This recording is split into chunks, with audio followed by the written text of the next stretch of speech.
comedian Boyle, and I'm quitting alcohol. So I was back at work today, and I'm telling you this right now, it's the beginning of the end. I know where I'm at mentally. I've been at this point with many jobs. I'm 98% checked out.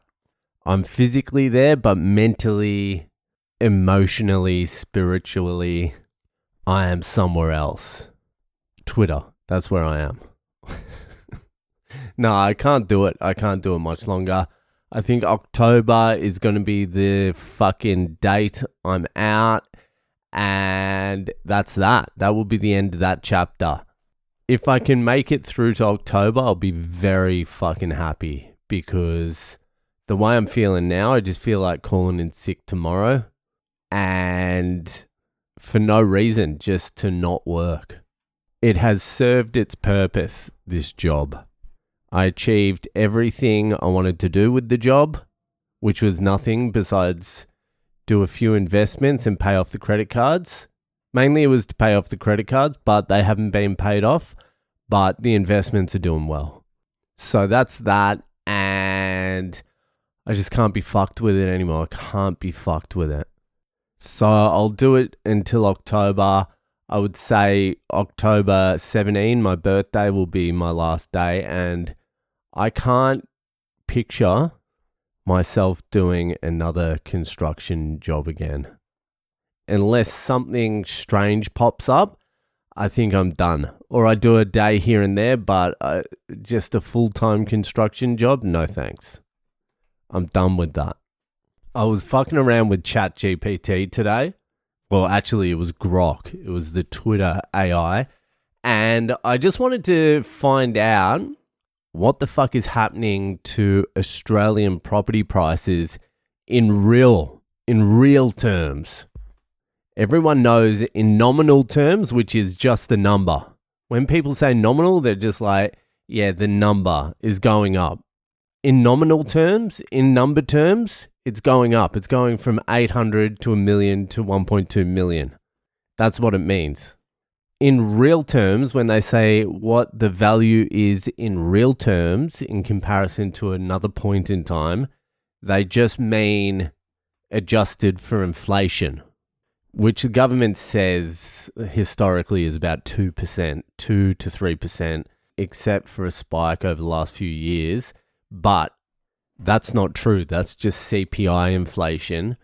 Real inflation is much, much higher. So I was like, all right, let's do this. Let's take the median house price, cost of a house in Sydney in 1991, and the median house price in Sydney in 2025 and compare them.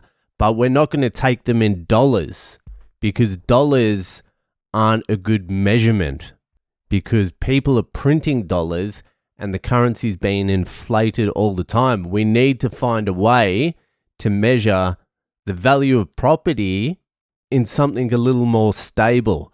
So I was like, all right, let's find out how many ounces of gold it took to buy a house, your median average house in Sydney in 1991, and how many ounces of gold it takes today. And so I let Grok do its magic, and the results were interesting. The results from 1991 to 2025 were interesting. So in 1991, the median house price in Sydney was $122,000. And at that point in time, these are all approximations. I half checked the price of gold and property prices. They were pretty much what they said. I mean, I could fucking drill in a little deeper. I just wanted to check. Anyway, median house price 1991 was $122,000. Price of an ounce of gold in fucking 1991 was $500. In 2025, median house price in Sydney, $1.5 million, which sounds wild. And price of gold, this is all in Australian dollars, by the way. and price of gold is about $4,000. So Grok did the calculations, and it turns out that to buy a house in Sydney, the median house, in 1991, it took 246 ounces of gold to buy a house, and now in 2025, it costs 377 ounces of gold to buy a house, which is a difference of 131 ounces of gold. So in that time, how many years is that? That is 34 years. In 34 years, you've earned 131 ounces of gold.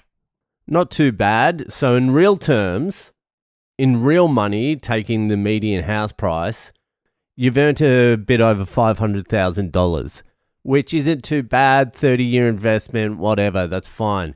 But I'm like, all right, 1991, a lot has changed since fucking 91. There's been population growth. There's been a lot of other factors that could have spurred on those property prices. You know what I mean? That growth. So let's shorten the time horizon a little bit, okay?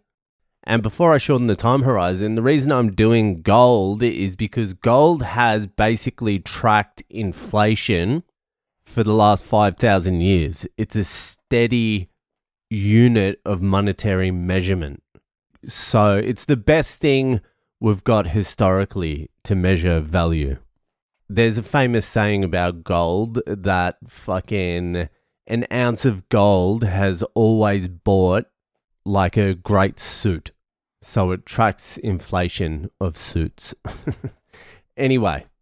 So I shortened it down and I was like, all right, let's do 2005 and 2025. So in 2005, the median Sydney house price was $505,000, which is quite a bit more than it was in 1991. And the price of gold was still only $550 to $600 an ounce, because gold is also hugely manipulated, but over time it levels out. Do you want to know how it's manipulated? Well, they have these things called gold ETFs. You can buy them on the stock market, and I think GLD is the ticker of one of them.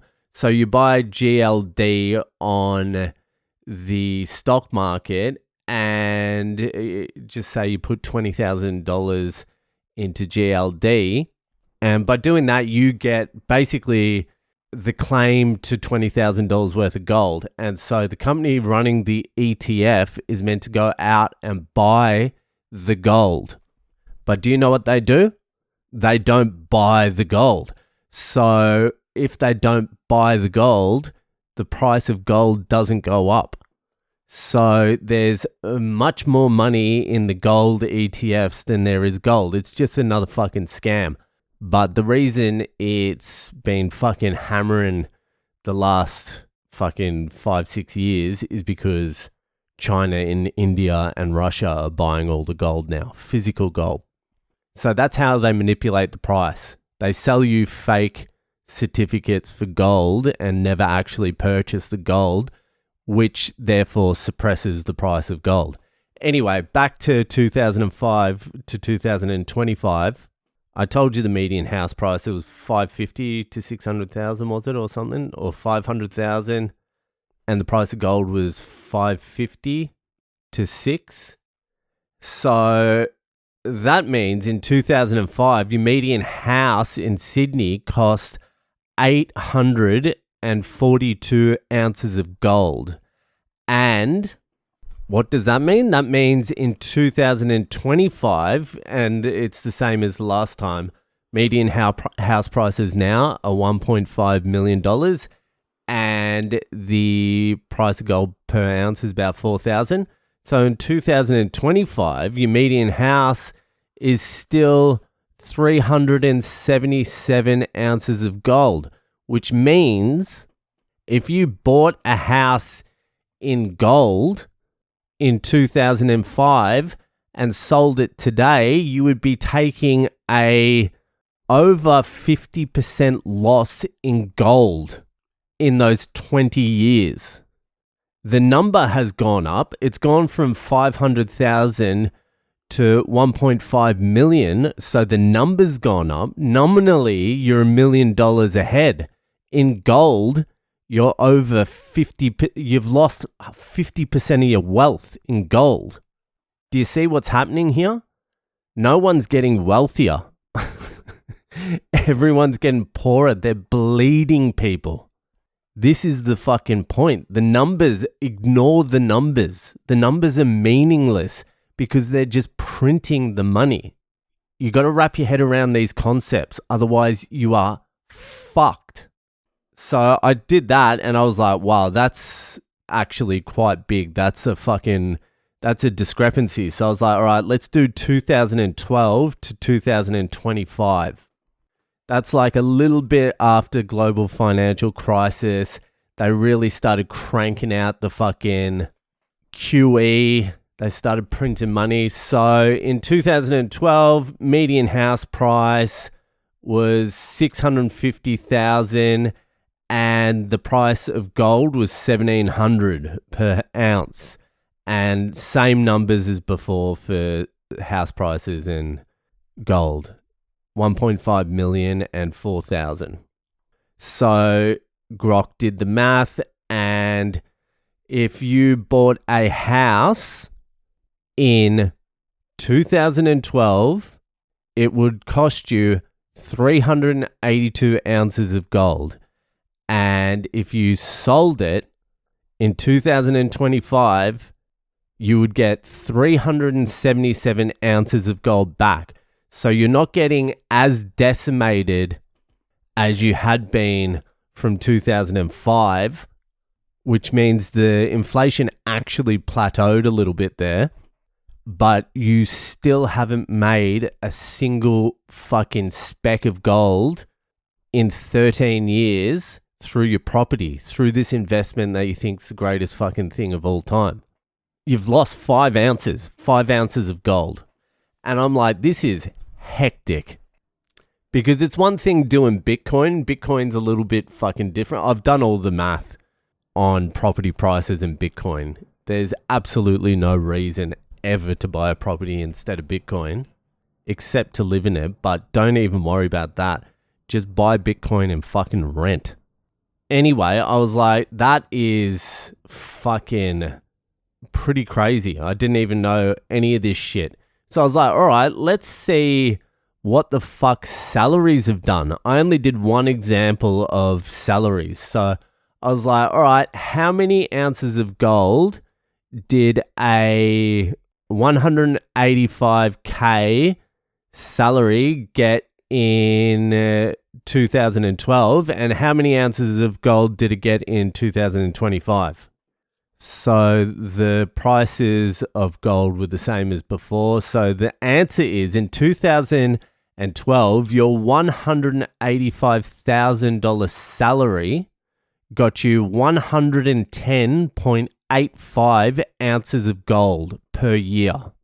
In 2025, your $185,000 salary got you 55 ounces of gold per year, which means in those 13 years, without you knowing, this is inflation here.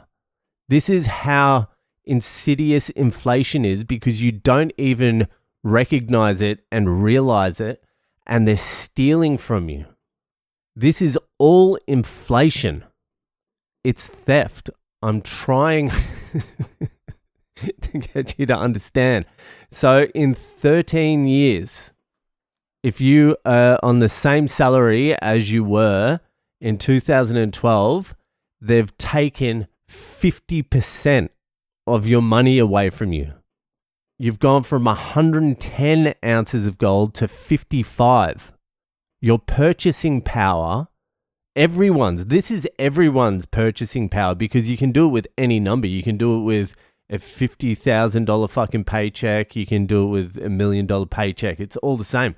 So in the last 13 years, since 2012, all of our pays have gone down 50%. Our purchasing power is down 50%.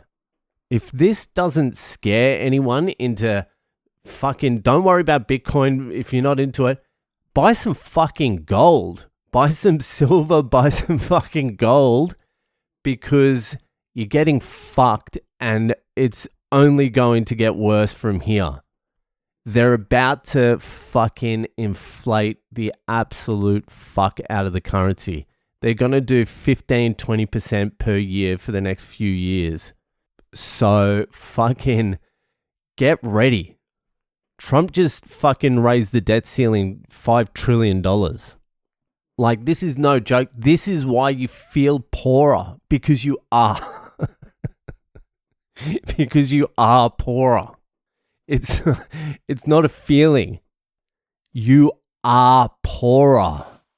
The only way to protect yourself is either gold or Bitcoin or silver. Silver's highly manipulated as well at the moment, but it's about to break out. That's why I bought the silver.